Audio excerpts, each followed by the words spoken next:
Hey, what's going on? Everybody get up. What's up with you, man? You know it's about to be New Year's Eve. Tomorrow gonna be New Year's Day, 2018. Yeah, man, just coming back on here, man. I really don't want to discuss more about the Dr. Umar and Tariq and Nasheed. I could talk about it. Everybody put their 2 cents on it. I mean, what can I really say? I'm really against the boys walking. I'm against all that.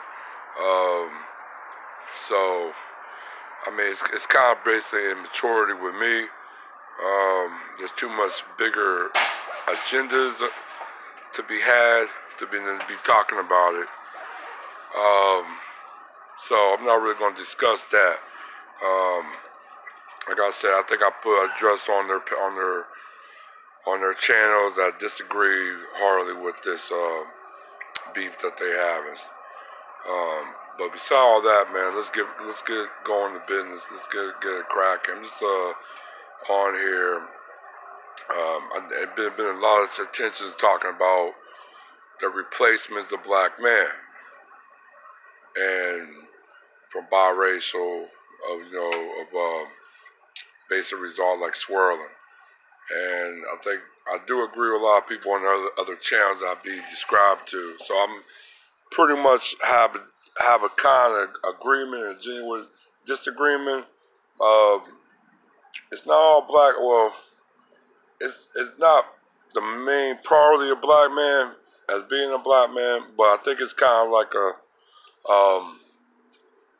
you have a group of black men that do have a self-hate or a desire to belong, that accept another group of women as their way out, or into respect. I think it's more about respect than anything else. It's that acceptance and respect. And I know a lot of black men. Some black men get it, some black men don't. Like some black women get it, some black women don't. You have to love yourself to really be respected. And I'm not talking about by other groups. I'm talking about within your group or within yourself.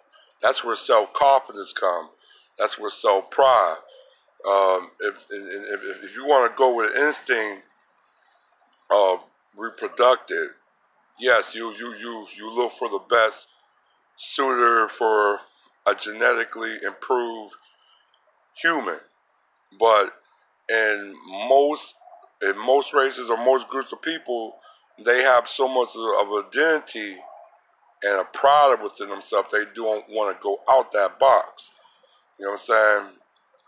Now, there's always been race mixing by force or by acceptance. Like I said, there's two L's. There are two L's in the world. You know, there's lust and there's love. You also have rape. Rape is to me is a form of power and a tactical of oppression. And there's a lot of results of rape, but you have a lot of results of lust, and you have some numbers of love. But you know, love is kind of like a mindset.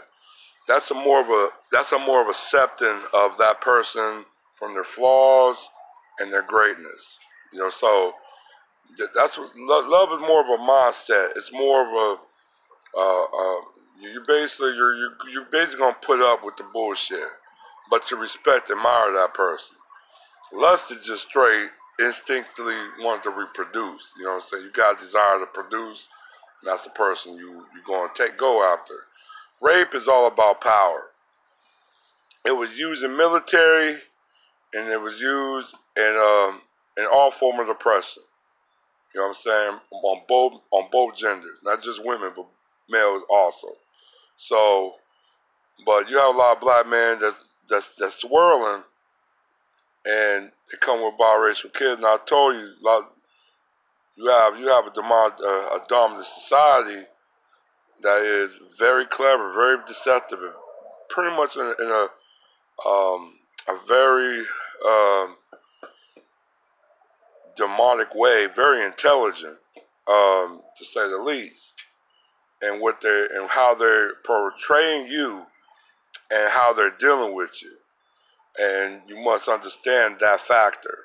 Um, I think on one of my person on Instagram, she came up like no black person should ever discredit or talk ill of another black person from any members of the dominant society. And I agree, but what about if you have a coon or a bear witch that pretty much undermine the very fabric of what you're trying to protect?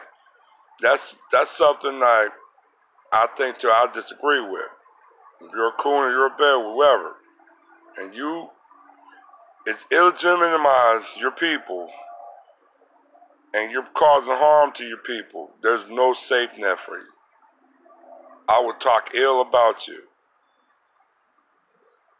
Very ill. Yeah, even if it's going even to a member of the dominant society, I would talk maybe ill about you. But if you got some black people that's having certain type of stripes, and maybe then yes, you gotta keep that in house.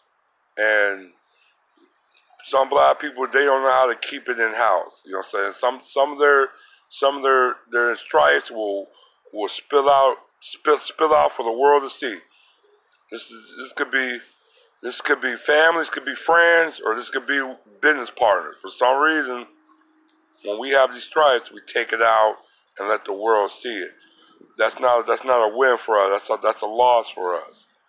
And until we understand that type of deal where we need to codify the fights, then we're going to be a little bit stronger. And we can move on easily to go on and pursue and to execute an objective that we need to execute.